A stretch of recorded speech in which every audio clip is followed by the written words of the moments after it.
Hey, it's me, Vicky Marie, and good morning, good afternoon, or good evening, wherever you are in this crazy world we're living in. So, today we're going to talk about this very strange story of Noah Donohoe. And this is so very sad because this boy was only 14 years old and is no longer on this planet. But it's a very mysterious circumstances how Noah died. What really happened to him? Nobody really knows. And the police in Northern Ireland, this has taken place in Northern Ireland in Belfast. The police are insisting no foul play, or they were insisting no foul play. As we get into this, you will see it is a convoluted story with a few twists and turns, and it is still not resolved to this day. The only thing that we know for certain, really, is that this boy is deceased. Noah, what happened to Noah? And I can't believe I've only just actually seen about this story, because this happened a few years ago. And but the inquest has been ongoing ever since. Protracted inquest, it's described as. So what did happen to this boy? So anyway, I'm going to light a candle for him first and foremost, because one thing we do know for sure is poor Noah, on the brink of his life, 14 years old, but very difficult age. We know that, don't we, for things we've been looking at. And it brought to attention as well by that series, Adolescence, on Netflix. It's been good. It's brought to the forefront of what people are talking about.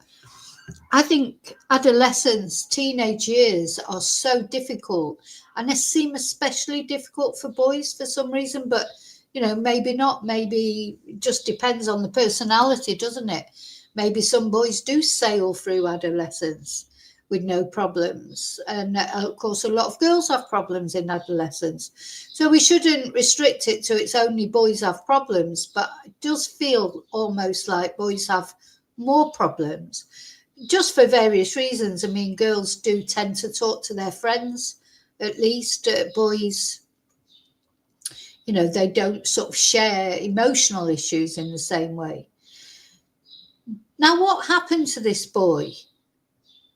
When you see the timeline and his last day, if you like, or his last couple of days, from when he disappeared to when he was found a week later in a storm drain, and his inquest showed that he was drowned. He was naked. There's CCTV of him riding his bike naked at some point, before he disappeared finally.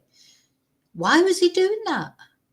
These are the unanswered questions in this case. Were there some sort of drugs involved in what happened to Noah?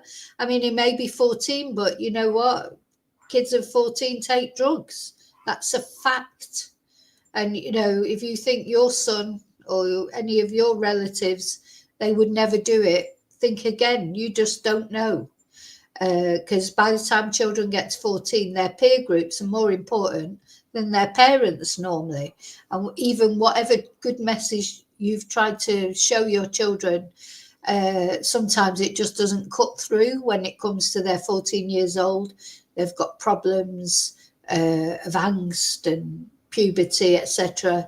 And drugs can seem like a way out to children. So it's a possibility. It's being talked about as a possibility.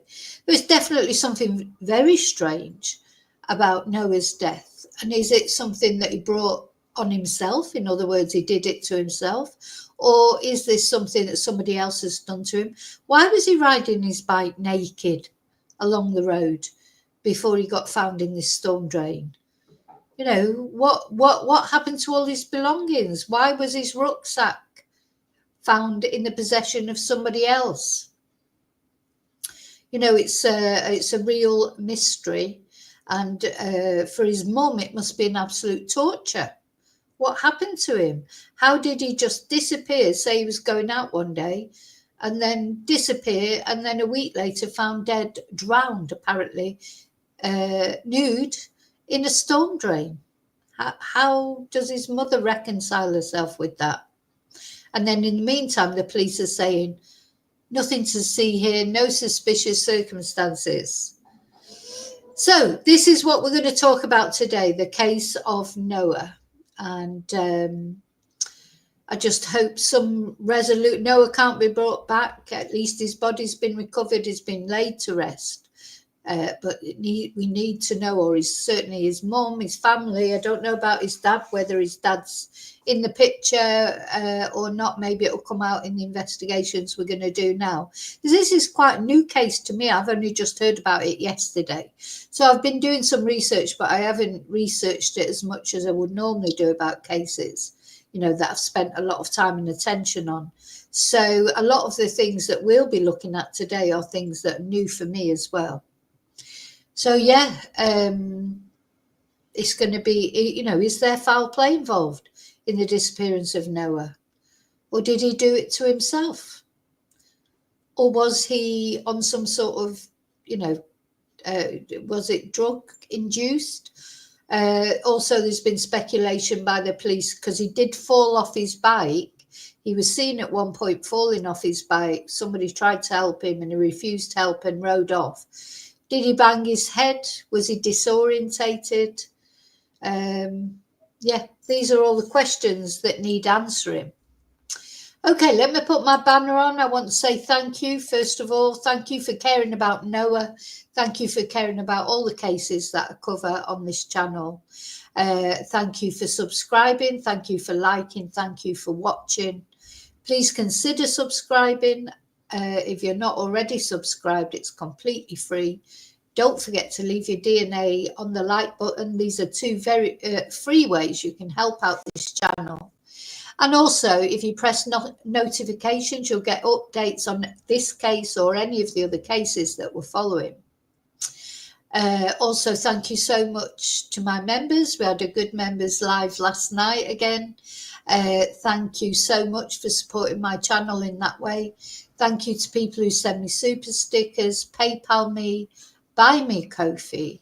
Your support means more than you know. Yeah. So what I'm going to do now is I'm going to say hello to everybody who's in the chat here now. I want to say hello to you lurkers at home and also to the replay crew who'll be watching this video after I've finished the actual live. Okay, so let's have a look. Hi, sheep farming. Hi, Heather. Hi, Annie.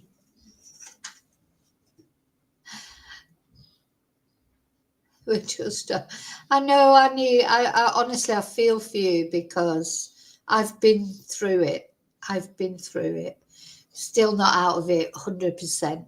It's a very difficult time. I think adolescence, I think if anybody, even though we've been adolescents ourselves, and I always used to think, oh, I wasn't a bad teenager.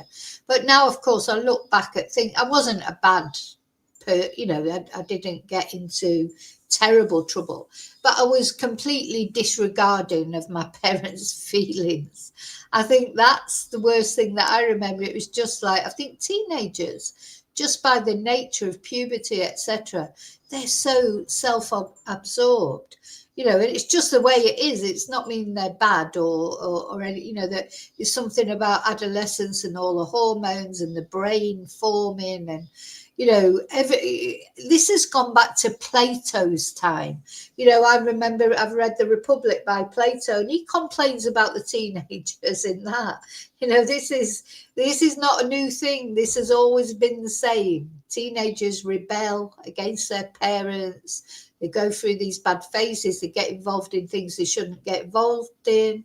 If they're lucky, they exit unscathed from these experiences. Sometimes they get involved in more serious things and end up in juvenile detention or whatever, and that's when everything goes wrong big time, isn't it, normally?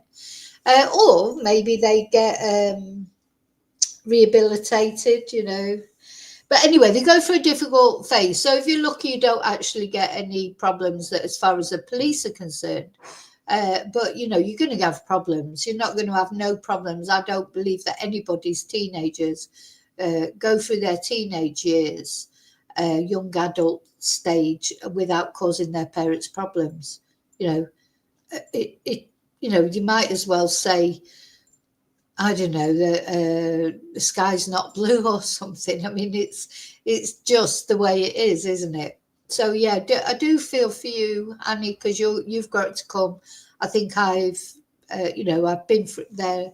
I could do a bloody live stream all day on all that, but I could write a book on all that, but I'm not going to do that. But, you know, it's just one of those things. So this is why I think with Noah, seems to me, Noah was entering into that age, wasn't he? 13, 14, where it all starts to go horribly wrong, or it feels like that. And it's just a complete shock, I think, to a parent, because it literally is. If you've ever watched the Harry Enfield teenager type thing, it literally is. Feels like they go to bed the night before the 13th birthday and they're just like a little kid. You know, looking forward to the birthday, and they wake up the next morning like sulky and, you know, moody and hate you, and everything you do is wrong. Just seems to literally go overnight, and anyone who's had children will understand that. Hi, Angel.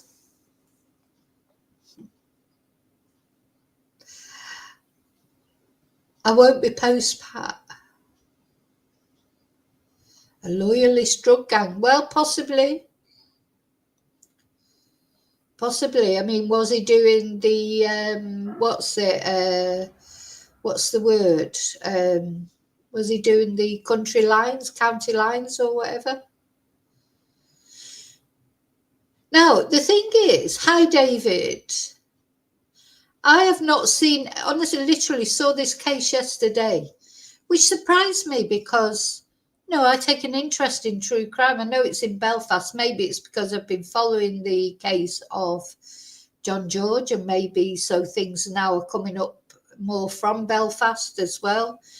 It's a very tragic case, whichever way you look at it, whether you think that he did it to himself or whether you think it was something else more sinister.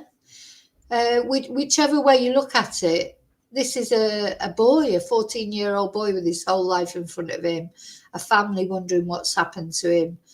A horrible death, really, I think, whichever way you look at it. But anyway, so let's look into the story. Now, let's see where it happened, first of all.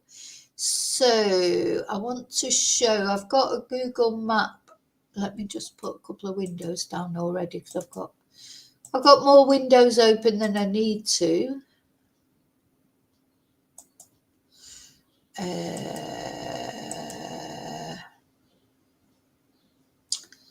So I've got someone inquiring about classes at the same time.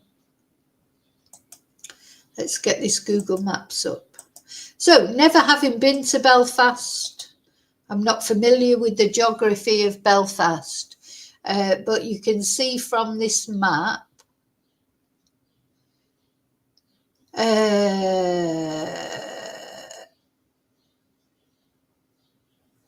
Fitzroy Avenue is where this boy lived. This is where Noah lived in Fitzroy Avenue.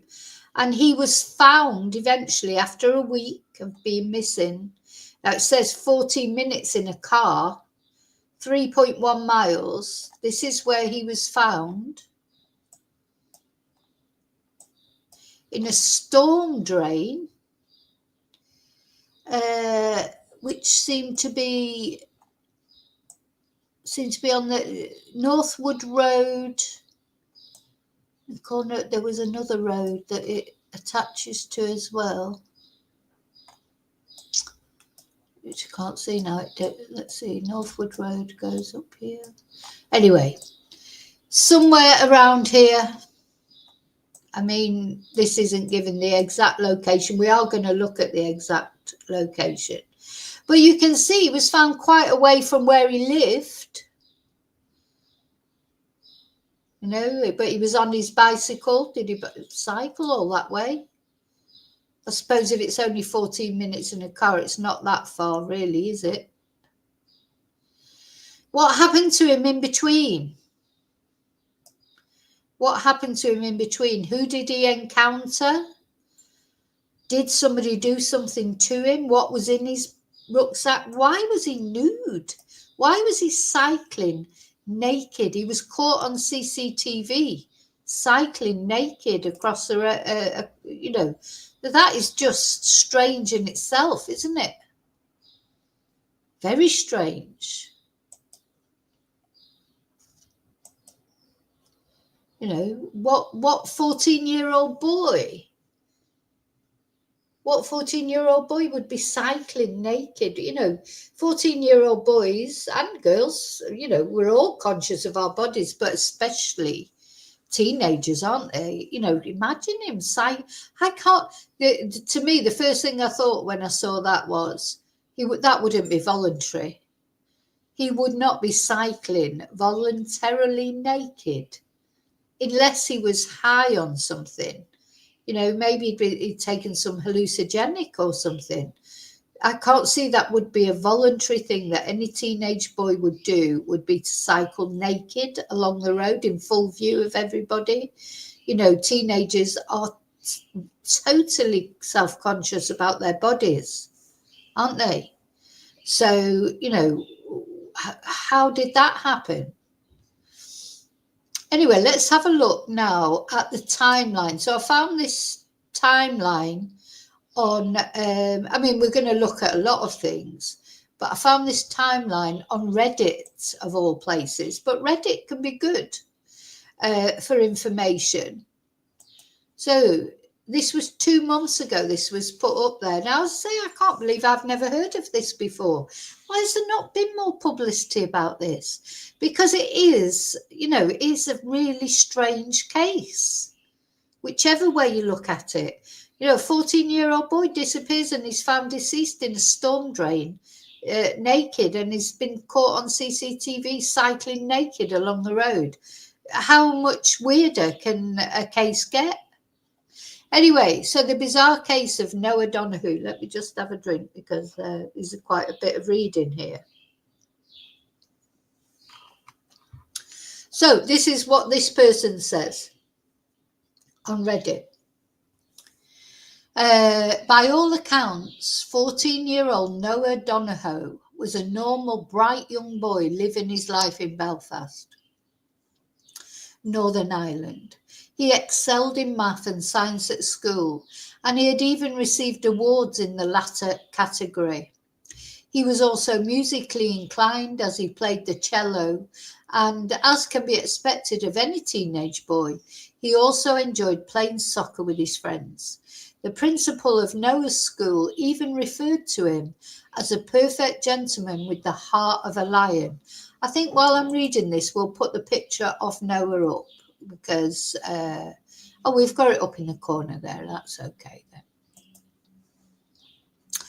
All that to say, the events of June the 21st, 2020. So this was 5 years ago. So Noah would be 19 now, I suppose. Or so on June the 21st, 2020, the events could not have been more unexpected. Sometime in the early evening of that day, young Noah grabbed his backpack, filled with a few books and his laptop, and took off on his bicycle to meet some friends to work on a project for school. Now, of course, that might not be where he was really going. That must be what he's probably told his mum. Maybe he was involved in, there is talk. I mean, I know somebody mentioned it there in the chat, but that's unconfirmed for me. But, you know, no offense to that person, but even officially now they have sort of made some sounds about there might be some drug involvement. But, you know, nothing in particular. So tragically, he would never make it.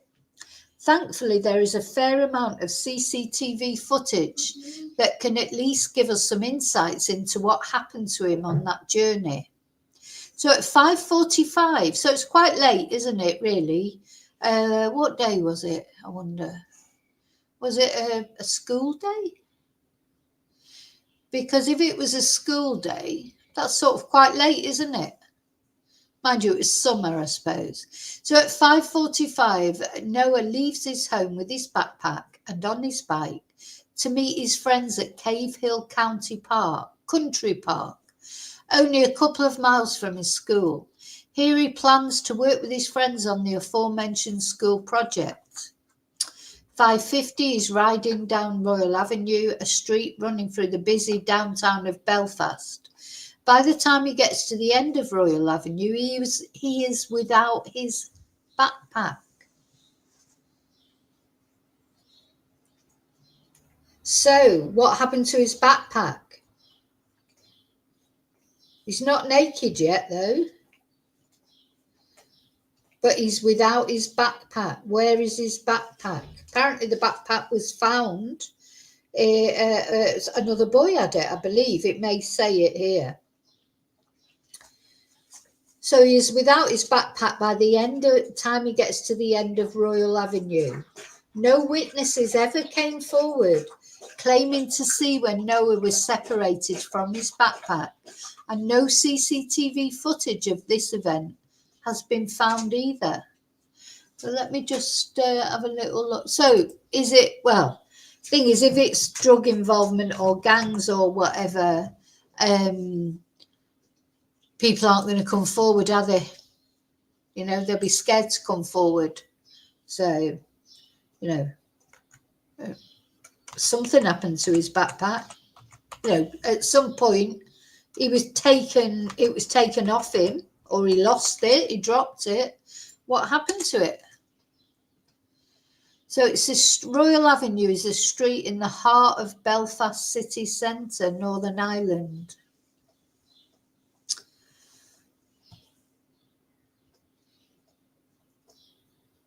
Yeah. Says it's, as BBC says, it's a cultural hub uniting communities. Well, you know, sometimes that can mean it's you know, dangerous place, can't it? I mean, I don't know. Anyone who's out there who knows anything about this place, Royal Avenue, you know, is it significant for anything in particular? So that apparently he was seen riding down there, but nobody saw him get separated from his backpack. Then at 6 p.m, he was seen crashing off his bike. Makes me wonder, had he taken something? A bus driver comes over to help, but Noah rides off before he can get there. Now, he's still got clothes on then. A few minutes later,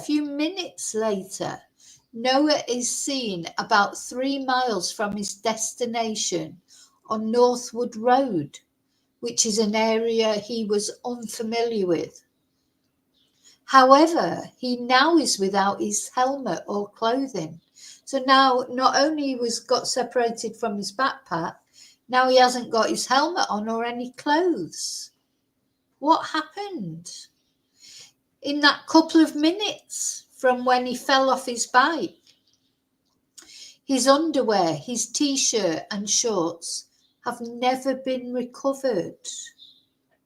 I thought they were found scattered, but anyway, we'll have a look on another article, see what they say. But on here, again, this is just what someone on Reddit is saying. I must look for the actual official version. Sometime after, Noah is seen naked riding his bike by 2 witnesses into a cul-de-sac. At 6:03, Noah is seen walking naked alongside a house in the direction of a storm drain. And as far as we know, that is all the footage we have of Noah Donohoe on that fateful journey, according to this guy or woman. So around 9:30 p.m. that night, worried about her son's failure to return home, Noah's mother reported him missing. She initially became concerned when Noah failed to call her around 6:30 p.m. when he should have been arriving at the park to meet his friends. About a day after Noah was last seen, a local woman reported that his bicycle was lying at the bottom of her driveway, and the woman lived in the cul-de-sac where Noah was seen walking naked. Naturally, the police immediately searched around her home, including in a nearby storm drain, but they were unable to locate Noah or any evidence of his presence outside of the bicycle. Not long after, search and rescue squads were brought in to search the area around Northwood Road, where the aforementioned items of clothing were found. What aforementioned items of clothing? Oh yeah, his hoodie, his helmet and shoes would later be found scattered nearby, but his underwear, t-shirt and shorts were never recovered. Ah, right, okay. So some of his clothing was recovered, but not all of it. It was during this search that Noah's phone would be found in a local park he passed on his way to Northwood Road. A few days after he went missing, the local police superintendent held a press conference in which he laid out the police's initial theory of what had happened to Noah. They theorized that when Noah fell off his bike, he hit his head hard enough to cause a brain injury and disorientation, leading him to undressing and wandering off. Noah's family and their supporters were and still are skeptical of this theory. Well, it seems a bit convenient, doesn't it? Hi, Whistling Dixie. Hi, Wesley. Very odd, isn't it? So he fell off his bike. He hit his head so hard that he got a brain injury, but then he got back on his bike and rode off. Yeah. On the same day, the police received what appeared to be a rather big break in the case. A local criminal and drug addict was caught trying to pawn Noah's laptop. The owner of the shop called the police on Darryl Paul when he realised the laptop belonged to the missing boy. Police would later receive an anonymous tip that Paul had also tried to sell the laptop at a party the previous night. Naturally, the police apprehended Paul and brought him in for questioning. And when he was arrested, he was also found to be in possession of Noah's backpack and books. So that's where the backpack ended up. So during questioning, Paul claimed to have found the backpack, leaned against a building at the bottom of Royal Avenue, the area in which police believed that Noah had separated from his backpack in some way. Paul would later be sentenced to 3 months in prison for stealing the backpack. However, he was ruled out as a suspect in Noah's disappearance, as CCTV shows Paul in a different part of the city during the time the boy went missing. So, if that's true, what he says, that he found the backpack, why did Noah leave the backpack there? Don't forget, this is before he fell off his bike and got this supposed brain injury. So, that the police are talking about. So, seems that Noah was, there's no reason to think that Noah wasn't compos mentis then. So why did he take his backpack off and leave it there? Or did someone else steal it off him? And why is there no CCTV of that event? Sounds like that road. Somebody just said then in the chat that it's, let's have a look, one of the busiest streets in Belfast. So why was it not seen on CCTV when Noah got separated from his backpack? or that other man picking it up. You know, you think it would all be on CCTV, really, wouldn't you? On one of the busiest streets. Oh yeah, they're going to blame social media now. As could be expected for such a high-profile case and controversial case, social media went wild. Well, I didn't hear about it, and I follow crime cases. You know, so it didn't go that wild. There were allegations of this being a hate crime due to Noah's race and religion. We'll cover this possibility more later. So, yeah, I think you would say that he was mixed race. I don't know what his religion was. I presume they're going to say that he was maybe Islamic or Muslim. Plus, there were the usual cases of people making false claims of their involvement in order to gain some semblance of attention. I mean, I'll never understand this, why people, you know, put themselves in the centre of cases just for the attention. Anyway, 6 days after his disappearance, everyone's worst fears were sadly confirmed when police announced they had discovered 14-year-old Noah, his body, in a narrow storm drain. We're going to have a look in a minute where he was found, behind Northwood Road, the road where he was last seen on CCTV. And the case would only become more contentious and controversial from here. An autopsy would later determine that Noah had died by drowning, having crawled into the unlocked storm drain and potentially becoming stuck. The police believed that Noah had been in the storm drain the entire 6 days he was missing. As far as we know, no drugs or alcohol were found in his system. But his family and others disagree with the authorities' conclusion on this case, pointing to the relative lack of decomposition in such a wet environment. In August of that year, the coroner would tell an inquest. Well, we know what coroners are like, don't we? There was no evidence of there being any other party involved in Noah's death. Noah's recovered phone would eventually become a controversial topic in this case. So this is a very important thing. A photo of a hand was found on the phone, seemingly taken after it had been abandoned by Noah, and claimed around 6:50 p.m. that day. Now, granted, this could simply have been someone who stumbled across the phone and picked it up, accidentally taking a picture of their hand. Come on. So somebody picked up the phone, took a photo of their hand, heard all this going on about Noah and never came forward. Come on. Some of the more conspiracy-minded folks have claimed it shows signs of an involved third party. Well, you know, I don't believe in conspiracy theories. I try to avoid conspiracy theories, but it doesn't seem to me that it's a conspiracy. This is a fact.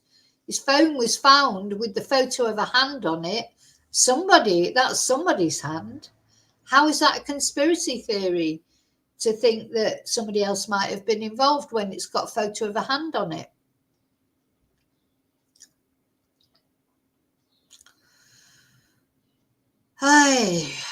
Of interest to many were the seemingly unusual Google searches and social media activity on the boy's phone on the day leading up to his disappearance. He had seemingly been messaging an account he believed to be run by Jordan Peterson, the often controversial psychologist. Never heard of him, but I'll have a look in a minute. Noah seemed to have a very strong interest in Jordan Peterson's work, being an avid reader of his and a listener to his podcast. He had also been researching a number of religious topics, such as Sodom and Gomorrah, and had been seeking out advice on how to ward off Satan. These could just be the searches of a bored teenage boy, though some have claimed they point to Noah suffering a mental health crisis on the day he went missing. Well, it does sound like that. But, you know, teenage boys do search. Not only teenage boys, but I think all of us, well, certainly me, because of the interest that I have in true crime. If somebody was to go through my search engine, they'd probably come up with all sorts of things, and they could make anything out of it. Let me just, I don't know, Jordan Patterson. But certainly teenage boys and girls probably, they do probably Google strange things. Mental health and mental illness. How would he end up? No, how would he even know about Jordan Patterson? Does it? I got, you know, I don't know. Okay, so yeah, he'd been searching Jordan Patterson, the psychologist's things. So theories.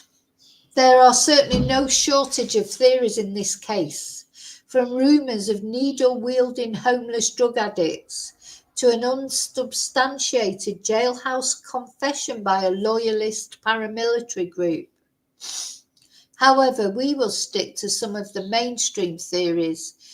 Theory 1, head injury leading to accidental drowning. This is the official explanation. While the family claims there's no evidence of a severe head injury in the autopsy, concussions are often microscopic in nature and can be nearly impossible to diagnose outside of neurological testing. So it doesn't seem too hard to believe Noah fell off his bike, suffered a concussion, became confused and disorientated, undressed. Oh, come on, is this Jack and Ori or what? Sorry. So just amazes me, because they're going to turn around and say that theories that social media people have come up with are ridiculous and impossible, but this is supposed to be feasible. So apparently then the official thing is that in his disorientated state, he wandered around before finding his way into the storm drain. How did that happen? Becoming stuck and tragically drowning. That reminds me a bit of Elisa Lam, you know, because they said she'd had a psychotic break, didn't you? Do you remember that case? That girl in the Hotel Cecil in America. She got into the water tank, apparently, because of you know, and some people don't believe that it was a mental break, that she was put in that water tank. Theory 2, mental illness or psychotic break. This theory is very similar to the head injury theory, with the only difference being that Noah was suffering from a rapidly onset mental illness or going through a psychotic break, leading to the odd events captured on CCTV and ultimately his death. Evidence for this can be found in his over-infatuation with Jordan Peterson, and not specifically who he is, but because of the obsession he held with him. Sorry, I'm going to sneeze probably. And his somewhat peculiar heavy research, including regarding religious beliefs and texts on the day of his death. Obviously, suddenly abandoning your plans and removing your clothing before climbing into a storm drain are also potential signs of a serious mental break. Of potential note is that Noah was actually caught on CCTV sneaking out of his home at 3:30 a.m. on the morning of the day of his disappearance, and he returned approximately half an hour later without his headphones and flip-flops and soaking wet for the rain. So he had gone out before and come back with some clothes missing. Shh, shh. Theory 3, foul play. Foul play is a popular theory. That being said, there's not much evidence pointing in that direction. Throughout his journey, we never see Noah interact with anyone, though it's possible he did so off camera. The authorities have directly said there is no evidence of foul play. However, there are a few things worth mentioning. Noah was a mixed-race Catholic boy who was riding through a largely white and Protestant area of the city. Certainly a hate crime cannot be totally ruled out. In fact, just a few weeks before Noah's disappearance, a 15-year-old boy had been attacked in the area in what was claimed to be a religiously motivated attack. Maybe Noah stumbled across a group of individuals who harassed him, chased him, forced him into the storm drain when he became stuck. Or maybe someone robbed him of his backpack and he sped off, in his panic crashing his bike and suffering the head injury that ultimately led to his demise. Certainly these ideas are speculative, but it's difficult to definitively rule them out. While the theory for self-deletion, while the family claims Noah was happy and not with thoughts of self-deletion, a psychiatrist who examined witness statements, medical records, forensic reports and CCTV has come forward in the investigation to say she believes Noah died by self-deletion as a result of low mood and struggling with his sexuality. There is obviously a lot to unpack here, so let's start with why the psychiatrist believes this. Essentially, she comes to the conclusion that Noah could not reconcile the possibility of himself being gay with his perception of Jordan Peterson's beliefs and values. He had been looking up religious topics on the day of his death, possibly reflecting his inner struggle between his sexuality and his religious beliefs. Now, it's important to note that the only evidence of Noah struggling with his sexuality come in a series of vague text messages to friends in which he says he is in denial and coming out.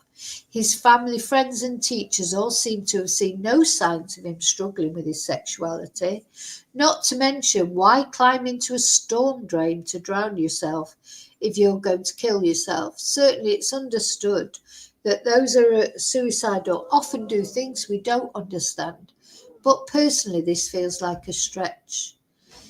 So, will it ever come to light? You know, his mum does not believe that it's self-deletion, but I think that's pretty typical, isn't it, at the end of the day, for a mother not to want to believe that.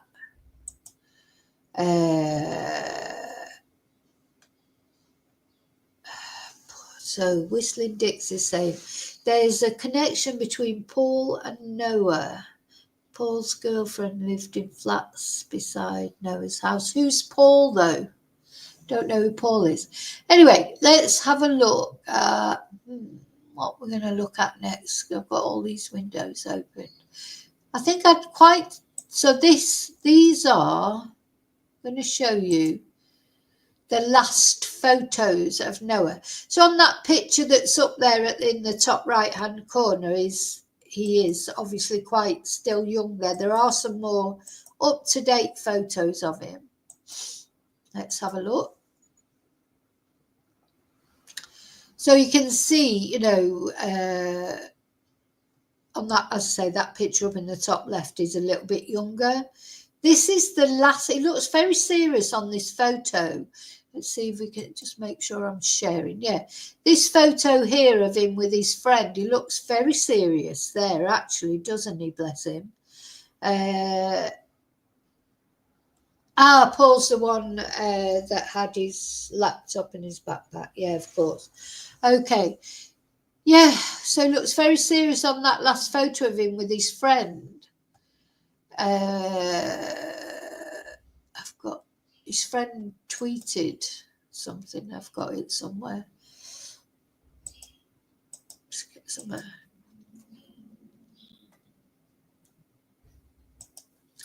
Yeah, so Noah Donohoe, his close friend, shares his last photograph. And this is his friend Jay Tierney, who took this photo the day before. Well, I don't know who took it. It looks like he's taking it as a selfie. This photo was taken the day before Noah disappeared. It does look very serious. But do you know what? Photos mean nothing. You can't tell from a photo well, you know, if you look in his eyes, because I always think, as you know, that eyes tell us a lot. He does look serious. He looks quite sad. He doesn't look happy like he does in his photos when he was younger. You know, there's just something dark that happens to teenagers. You know, I don't know what it is, but I've seen it firsthand with my own family. You know, several people. It's just something dark about puberty, isn't there? That, you know, when young people sort of crossing that threshold where they're just 1 minute they're a child, then they're a teenager, and then they're an adult. But this sort of the in-betweeners, if you've ever watched the series In-Betweeners, I mean, that represents it all in a funny way, but it's really not that funny when it's happening to people.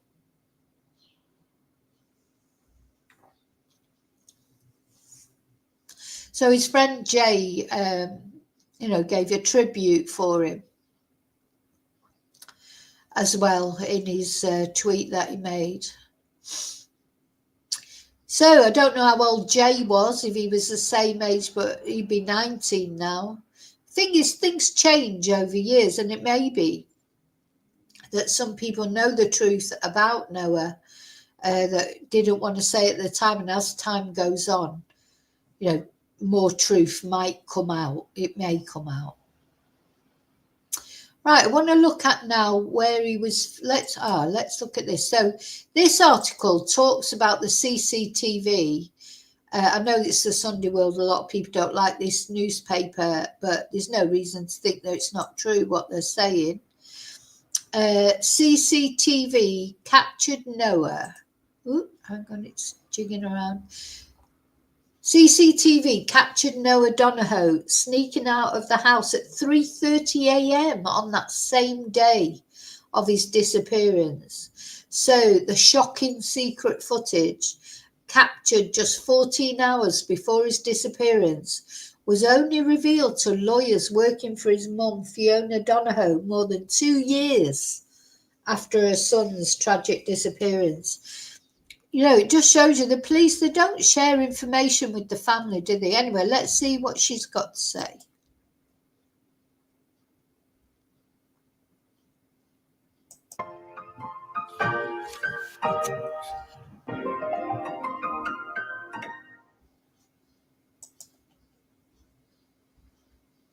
So it sounds like they've set up a crowdfunding. Where's the sound? Oh, yeah.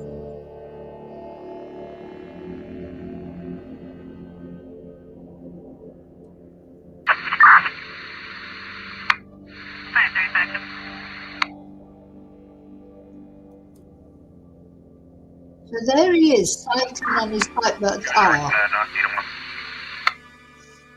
never thought he wasn't going to come home. And just like, he can never, you know, oh my God, to tell somebody you love them is so important, because none of us can predict what's around the corner, and we all take it for granted. And I thought Noah was going to come home, but I'm so grateful that I got to say I love you and give him his hug. He was going with the intention to meet his friends and to have a day and come back again. So whatever took him off that route was something pretty serious. God, you know what? I think sometimes it'd be a good idea if you could just put a tracker on your kids so you could find out exactly where they'd gone and what they were doing. You know, maybe we should all be born with a tracking chip. But of course, we've got our phones now. But the trouble is, if someone just discards their phone, but you know, it's just your worst nightmare as a parent, you know, that your child disappears and you don't know where they are. And so a week, she had to worry about where he was and what had happened to him. But as she says, at least she did get him back, and that is important. At least she could give him, you know, a funeral. Not like these missing children that never get found. Unfortunately, I have some very sad news. While we have no official identification, we do believe it is the missing teenager, Noah Donohoe. It's one of the most traumatic complex incidents that I've ever seen in my life, and I have experience of assisting families in their search for answers. Myself and my sister Neve, there's no way that we are stopping until we find out, you know. Where's his dad? Where is his dad? Why is his dad not being mentioned? Why are these dads always invisible in these cases? We will not stop for Noah. I will accept the truth. Just give me the truth for Noah. He deserves it. Justice for Noah! I can't believe I haven't heard of this.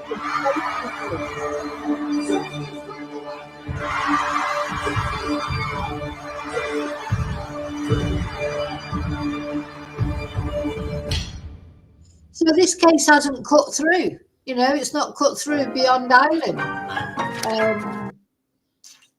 which is odd, you know, to me, because it is such a mysterious case. You know, I don't understand why it didn't cut through.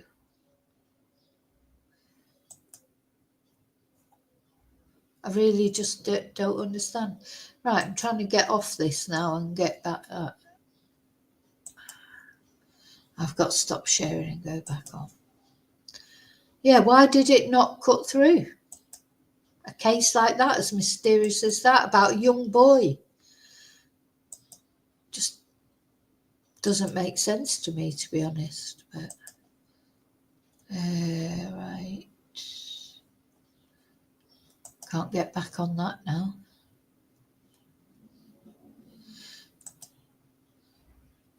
Okay, I want to just show you, while I'm sort of trying to get back online with that, I'll show you these photos of Noah's mum. So these are photos that are on the, what do they call it? Like the Shutterstock, is it? Getty Images, that's it. Of mainly of Noah's mum and her sister, you know, in their legal fight to get justice for Noah. And as I say, where's his dad? Don't know. Anyway, let me just put some. Let's have a look at his. This was his funeral, bless him. Just so sad, isn't it? A young person like that, literally on the brink of their life. And to die in such weird circumstances, especially. You know, just what happened? I thought there was going to be a picture of the funeral, but there's not. Anyway, never mind. It was a private funeral. Where am I going now?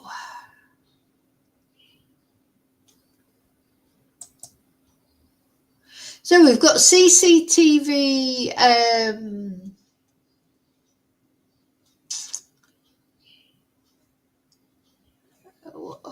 lost where I am now. Sorry, I've got lost where I am.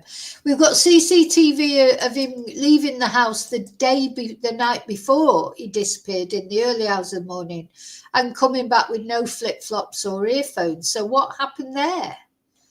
That's worrying, isn't it? Why was he intending to take his own life? Anyway, this is the storm drain where he was found. So apparently they were going to investigate the drain access. How did he get in there? To me, I think, I'm not saying that, you know, teenagers do delete themselves, and it's entirely possible that Noah might have been suffering some sort of mental episode. But why would he have gone there? Why would he have gone there? Apparently it's an area he's not familiar with. When people want to delete themselves, they normally go somewhere they know, unless he'd been there to recce it or whatever, that maybe happens.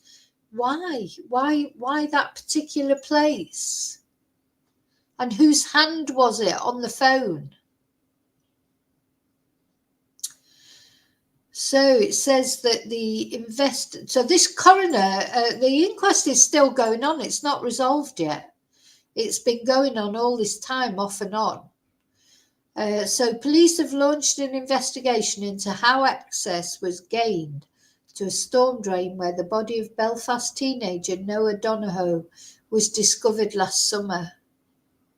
And the PSNI said the new investigation would centre on access to the storm drain network, convenient to the Premier Drive Northwood Road in North Belfast, which is owned by the Department for Infrastructure.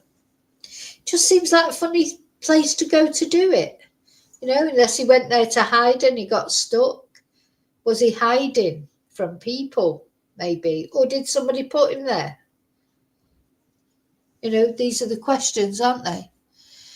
Did he hide in there and didn't realise he won't be able to come out? Or did somebody put him there? Or did he have some sort of mental break and just decide he was going there?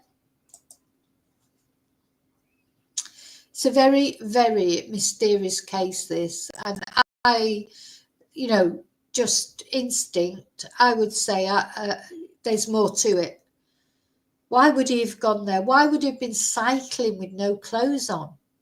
I just think that's even a teenage boy who was maybe, had thoughts of suicide. I can't believe for a minute that he'd be cycling voluntarily, cycling naked along a public road. Not a teenage boy or a teenage girl or any teenager, why would they do that? They're normally so body conscious, aren't they? So just seems ridiculous, personally, for that. And then to go to this area where apparently he didn't know very well. Anyway, I don't know, but will we ever find out? And more importantly, will his mom ever find out what happened to him? So I just wanted to tell you about this. When I looked at it, I thought this case needs bringing to attention.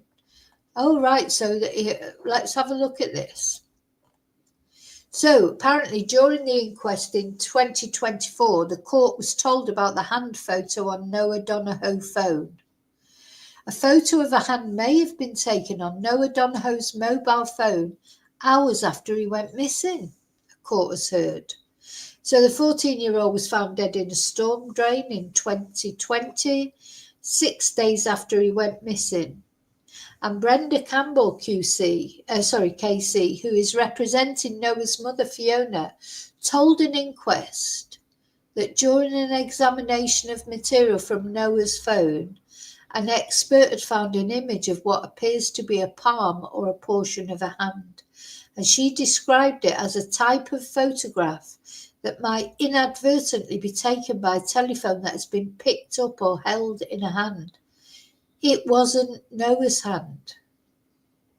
The significance of this is that the expert instructs it was taken at 1850 on the evening of Noah's disappearance.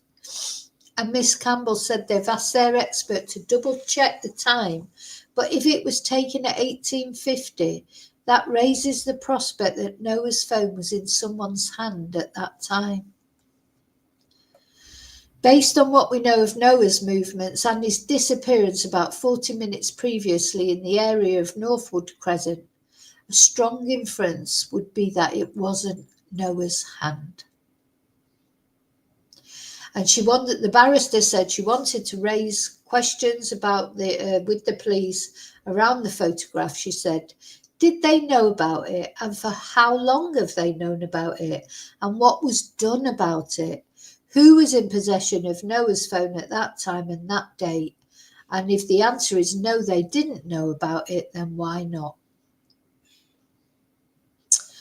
So the court was told a provisional date for a full inquest had been set for 3rd of February 2025. Let's just see what the latest is.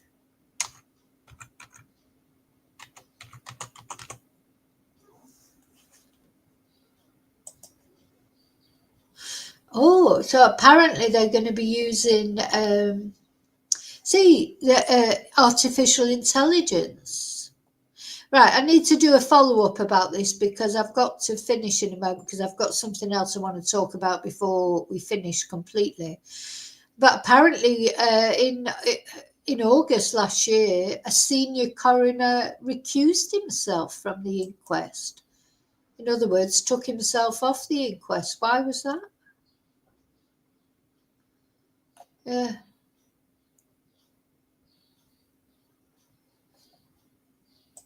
Yeah, so it's not finished anyway. It's not finished. In January this year, it was said that artificial intelligence is possibly going to be used to examine CCTV footage. Yeah, so it's a very curious case, isn't it? I hope, that just makes it so difficult, even more difficult for his mum. I mean, it's difficult, whatever, even if it was, an easy case, if you like, or a straightforward case, it's still difficult for the family. But this, with all the questions involved in this case, it's a real, it must be awful. Must be, well, you just can't imagine. 5 years on, still don't know really properly what's happened. Now, I will keep you updated on that, so don't forget to like, subscribe, etc. Press your notifications. Now, just to finish now, I'm going to talk about another case, but there is a similarity, and I'm going to split this. Video in two and release this second part of it as a video as well, because this is very important as well. All the cases I talk about are important, but this particular case we have been following for quite a while now, unfortunately, over a year, and this is the case of Jack O'Sullivan. Now, today's Jack O'Sullivan's birthday, so that must be so difficult for his family. Again, it's difficult because Jack O'Sullivan, he's I think he was 22 when he went missing. It's his birthday today, so I think he's had 2 birthdays now since he's been missing. So he'd be 24 now, would he? Anyway, we'll see in a minute, because we're going to look at a statement that his mum made on social media. And Jack went to a party.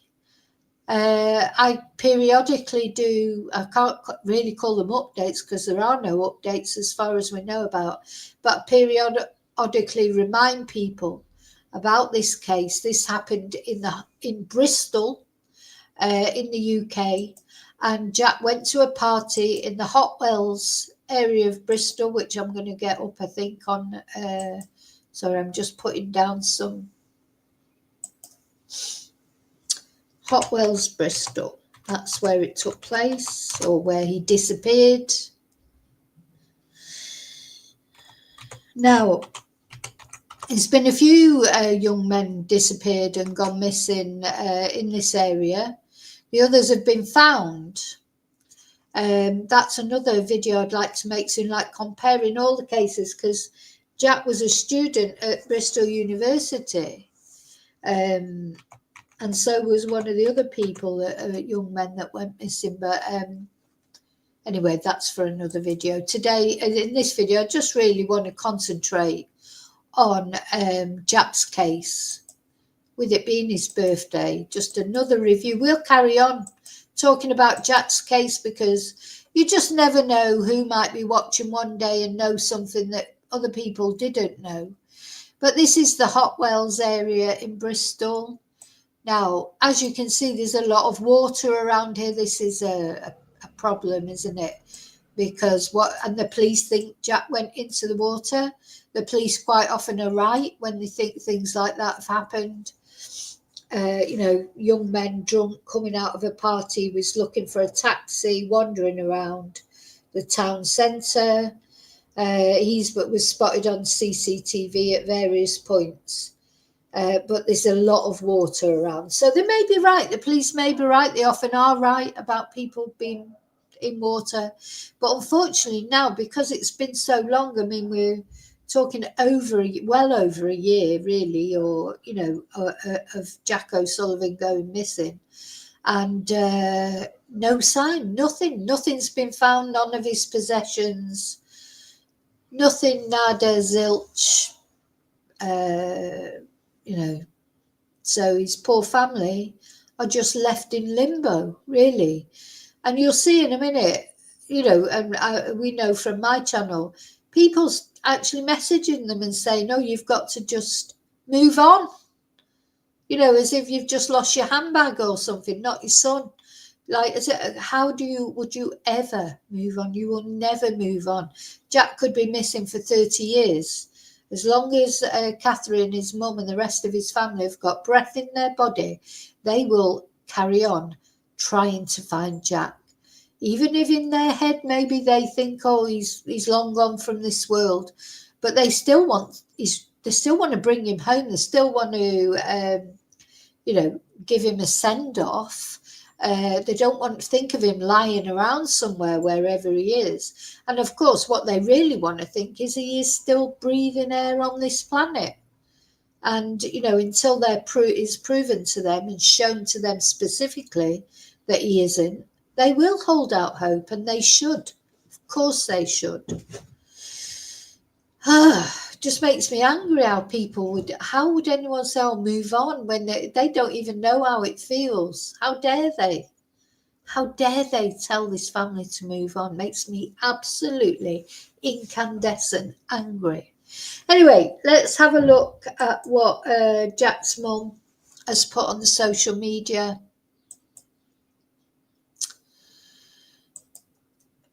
So they actually, in the end, did pause the Facebook group at one point, but it's still going now. But because they got Catherine and the others, they got disillusioned and saddened by the things that people were putting on there. Unbelievable.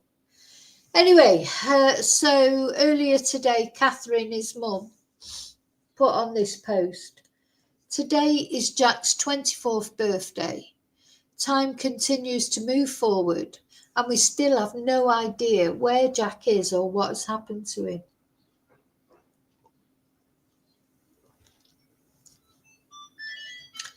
Anyone who has information, please come forward and share it with us.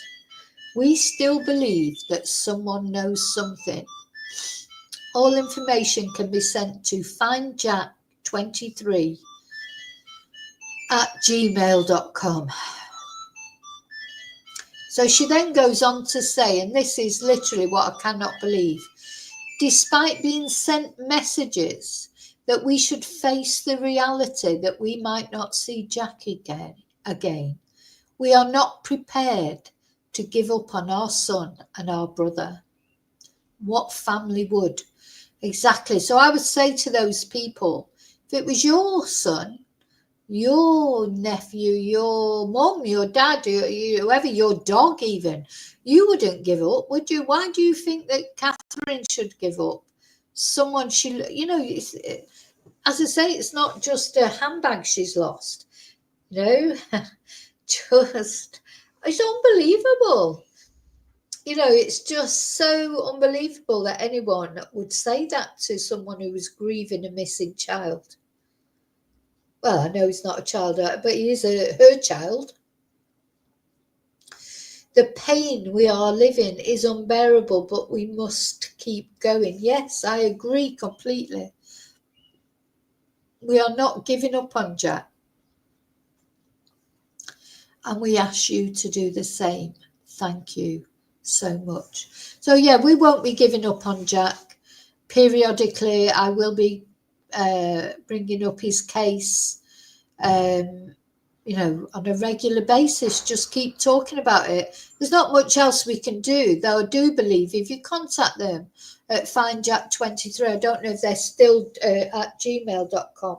Don't know if they're still doing searches and things, but they were doing regular searches because Catherine has been very disappointed in the, you know, she doesn't get much contact from the police now. and, you know, to be fair to the police, there's lots of other missing people. You know, for Catherine, there is only one, really, isn't it? It's just, you know, your family member is the only one, as far as you're concerned. And that's fair enough. And it's up to the families to keep pressure on the police, I think, because otherwise the police would just move on to other priorities. And in some ways you can understand that in a logical way.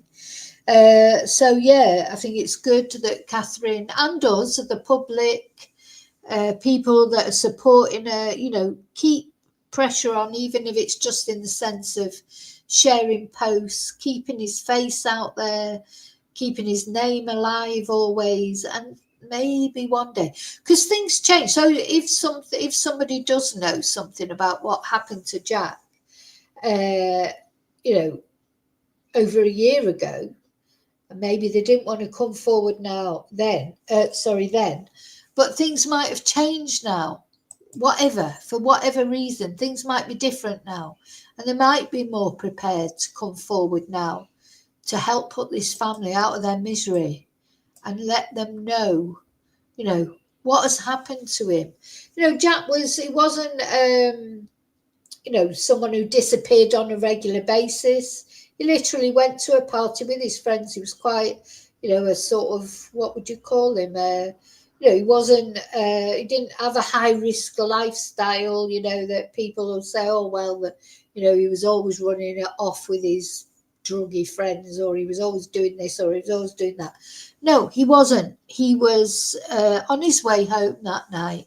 He definitely had the intention of going home. There's no reason to think he had any intention of doing anything to himself. You know, so he's either had an accident. There's only a few possibilities. He's either had an accident and fallen into the river, or maybe a different kind of accident. I mean, we just don't know. Or some foul play has befallen him. Yeah, really, but it's one or the other. And of course, none of Jack's belongings have been found. And one of his friends phoned him, and Jack answered the phone and said, hello, and then the phone cut off. So we just don't know if it ran out of battery or if the phone was taken off him, etc. Okay, so as I say, I will be doing regular updates about Jack, or just reminders to people that he's still missing. Hopefully not for long. Hopefully there will be some resolution for Catherine and her family one way or another, sooner or later. Let's hope so. Okay, so that's the two straight. So actually, while I'm on, I'll light another candle as well for Jack. So we lit a candle initially for Noah. We lit a candle, and then this one's for Jack. Happy birthday, Jack, wherever you are. You know, let's hope that before your next birthday, your mum gets some news, and let's hope it's good news. But any news, to be honest, it feels like it's better than no news. For some resolution for this family, you know, to know what's happened to Jack. Okay, so take care. I'll see you really soon in the next video. Remember to like, please, subscribe, and yeah, but most importantly, look after yourselves, because you are the most important thing. Because remember, you can't look after other people unless you look after yourself. So take care. I'll see you really soon in the next video, and until then, may your God go with you. Bye.